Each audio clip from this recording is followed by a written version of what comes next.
Iran के बाद अब गाजा में सीज फायर करवाएंगे ट्रंप।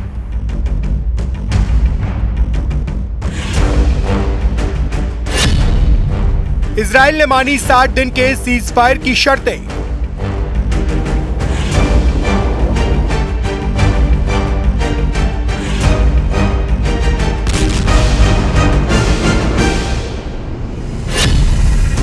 हमास के फैसले से खुलेगा सीज फायर का दरवाजा।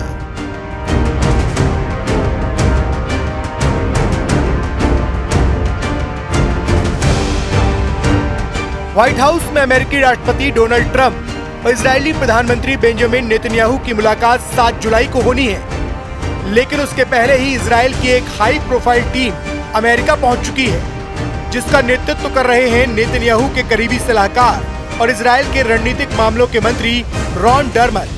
ट्रंप और नेतन्याहू की इस मीटिंग में यूं तो ईरान, सीरिया, गाजा समेत तमाम मुद्दों पर बात होनी है, लेकिन इस मुलाकात का सबसे बड़ा एजेंडा पहले से तय है और वो है गाजा में इजरायल और हमास के बीच सीज फायर। डोनाल्ड ट्रंप लगातार गाजा में इजरायल और हमास के बीच जारी खूनी जंग को रोकने की कोशिश में लगे हैं। इजरायल ने मानी सीज फायर की शर्तें। कई घंटों की बातचीत के बाद तैयार हुआ मसौदा। अमेरिकी राष्ट्रपति डोनाल्ड ट्रंप के मुताबिक हमास के साथ सीज फायर की पहली कड़ी में इजरायल 60 दिनों के युद्ध विराम के लिए तैयार हो गया है और अब गेंद हमास के पाले में है। वाशिंगटन में मौजूद नेतन्याहू के प्रतिनिधि रॉन डर्मर और उनकी टीम ने ट्रंप के प्रतिनिधियों के साथ कई घंटे चली मीटिंग में सीज फायर की शर्तों पर सहमति बना ली है, लेकिन अब सभी की नजरें हमास पर हैं। हमास पहले ही कह चुका है कि वो युद्ध समाप्त करने वाले किसी भी समझौते के तहत बंधकों को रिहा करने के लिए तैयार है, जबकि इजरायल का कहना है कि युद्ध तभी खत्म होगा जब हमास को निशस्त्र और नष्ट कर दिया जाएगा। אני צפוי לצאת בשבוע הבא לפגישות בארצות הברית עם נשיא ארצות הברית דונלד טראמפ, עם סגן הנשיא ואנס, עם מזכיר המדינה והיועץ לביטחון לאומי מרקו רוביו, עם שר ההגנה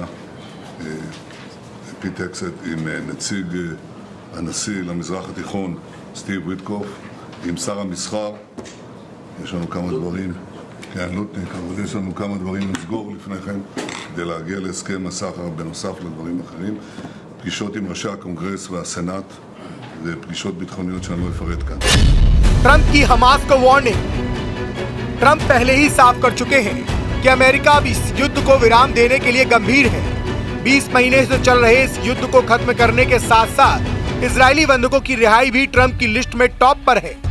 ट्रंप ने social media platform truth social पर हमास को कड़ी चेतावनी देते हुए लिखा, मेरे प्रतिनिधियों ने आज इजरायल के साथ गाजा पर लंबी और सकारात्मक बैठक की। इजरायल 60 दिनों के युद्ध विराम को अंतिम रूप देने की शर्तों पर सहमत हो गया है, जिस दौरान हम सभी पक्षों के साथ मिलकर युद्ध समाप्त करने का काम करेंगे। कतर और मिस्र, जिन्होंने शांति स्थापना में कड़ी मेहनत की है, इस अंतिम प्रस्ताव को पेश करेंगे। मुझे उम्मीद है कि मध्य पूर्व के हित में हमास इस समझौते को स्वीकार करेगा, क्योंकि इससे बेहतर मौका नहीं मिलेगा। इसके बाद जो होगा वो इससे बदतर ही होगा। ट्रंप का दावा है कि इजरायल युद्ध विराम के लिए तैयार है, लेकिन इसकी शर्तें स्पष्ट नहीं हैं।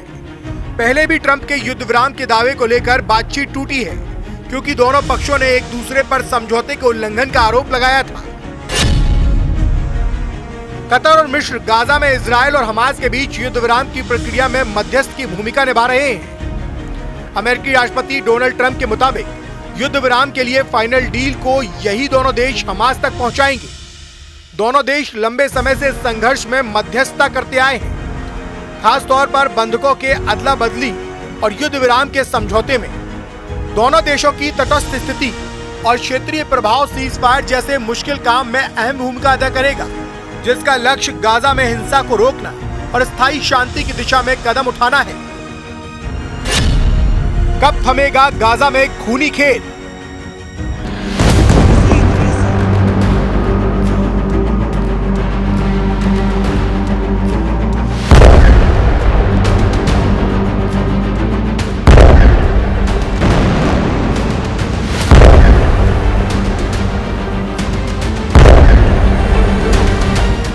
7 अक्टूबर 2023 को हमास ने अचानक इजराइल पर हमला करके करीब 1200 लोगों की जान ले ली थी। इस हमले में हमास के लड़ाके 251 इजरायली नागरिकों को बंधक बनाकर गाजा ले गए थे। इसके जवाब में इजराइल ने गाजा में भीषण सैन्य कार्रवाई शुरू की, जिसमें अब तक 60,000 से ज्यादा फिलिस्तीनियों की मौत हो चुकी है और इसमें ज्यादातर मासूम नागरिक हैं। इस संघर्ष में गाजा की 23 लाख आबादी को विस्थापित कर दिया है और ज्यादातर इलाके को खंडहर में बदल दिया है। जाहिर है कि गाजा में संघर्ष का थम जाना लाखों लोगों को चैन की सांस लेने का मौका देगा। ऐसे लोग जिनका हमास से कोई लेना देना नहीं है, ऐसे लोग जिनका दोष सिर्फ इतना है कि वो गाजा में रहते हैं,